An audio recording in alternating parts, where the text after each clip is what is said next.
ರೈತರ ಬದುಕಿನೊಂದಿಗೆ ಚೆಲ್ಲಾಟವಾಡ್ತಾ ಇದ್ದ ಗ್ಯಾಂಗ್ ಕೊನೆಗೂ ಲಾಕ್ ಆಗಿದೆ. ಕಳಪೆ ಗುಣಮಟ್ಟದ ಹತ್ತಿ ಬೀಜ ಮಾರಾಟ ಮಾಡ್ತಾ ಇದ್ದ ಆರೋಪಿಯನ್ನ ವಶಕ್ಕೆ ಪಡೆದುಕೊಳ್ಳಲಾಗಿದೆ.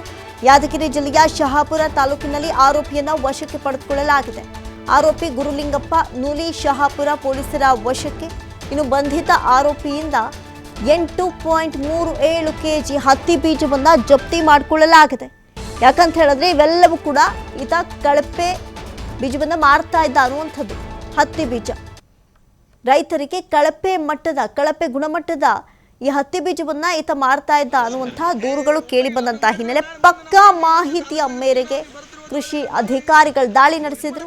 ಇನ್ನು ಕೃಷಿ ಅಧಿಕಾರಿಗಳು ಸ್ಥಳೀಯ ಪೊಲೀಸರೊಂದಿಗೆ ದಾಳಿಯನ್ನು ನಡೆಸಿದಂಥ ಸಂದರ್ಭದಲ್ಲಿ ಆರೋಪಿಯನ್ನ ಸದ್ಯಕ್ಕೆ ಶಹಾಪುರ ಪೊಲೀಸರು ವಶಕ್ಕೆ ಪಡೆದುಕೊಂಡು ಹೆಚ್ಚಿನ ವಿಚಾರಣೆಯನ್ನ ತನಿಖೆಯನ್ನು ನಡೆಸ್ತಾ ಇದ್ದಾರೆ. ಅನಧಿಕೃತ ವ್ಯಕ್ತಿಗಳು ಬಿತ್ತನೆ ಬೀಜ ಖರೀದಿಸದಂತೆ ಮನವಿಯನ್ನ ಮಾಡಿದ್ದಾರೆ ಸಂಬಂಧಿಸಿದ ಕೃಷಿ ಇಲಾಖೆ. ಯಾಕಂತ ಹೇಳಿದ್ರೆ ಈ ರೀತಿಯಾದಂಥ ಕಳಪೆ ಗುಣಮಟ್ಟವನ್ನು ದುಡ್ಡು ಕೊಟ್ಟು ಕೊಂಡ್ಕೊಂಡು ಹೋಗಿ ಹತ್ತಿಯಲ್ಲೇ ನಾವು ಚಿನ್ನದಂಥ ರೇಟನ್ನು ನೋಡ್ತೀವಿ ಅಂತ ಕನಸನ್ನು ಹೊತ್ಕೊಂಡು ಸಾಲ ಸೋಲ ಮಾಡಿ ಬೆಳೆದ್ರೆ ಅಲ್ಲಿ ಕಳಪೆ ಗುಣಮಟ್ಟದ ರಿಸಲ್ಟೇ ಬರದೇ ಇದ್ರೂ ಆಯಿತು. ಆಮೇಲೆ ಏನಾಗುತ್ತೆ, ಸಾಲ ಸೋಲ ಮಾಡಿದಂಥ ರೈತ ಮತ್ತೊಂದು ನಿರ್ಧಾರಕ್ಕೆ ಹೋಗಬೇಕಾಗುತ್ತೆ. ಇಂಥ ಅನೇಕ ಕಥೆಗಳು ಪ್ರಕರಣಗಳು ಬೆಳಕಿಗೆ ಬರ್ತಾ ಇದ್ರು.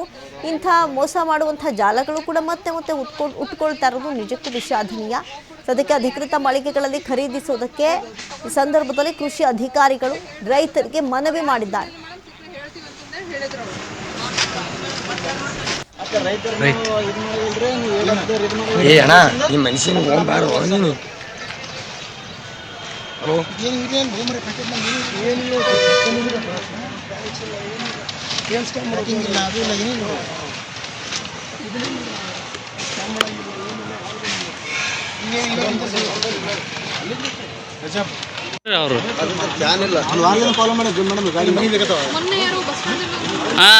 ಮೊನ್ನೆ ಹಚ್ಚಿದ್ದೆ ಗಾಡಿನೇ ರೀ, ಮೊನ್ನೆ ಸಿಕ್ಕಿಲ್ರಿ, ಇವತ್ತು ಸಿಕ್ಕಾರ್ರಿ.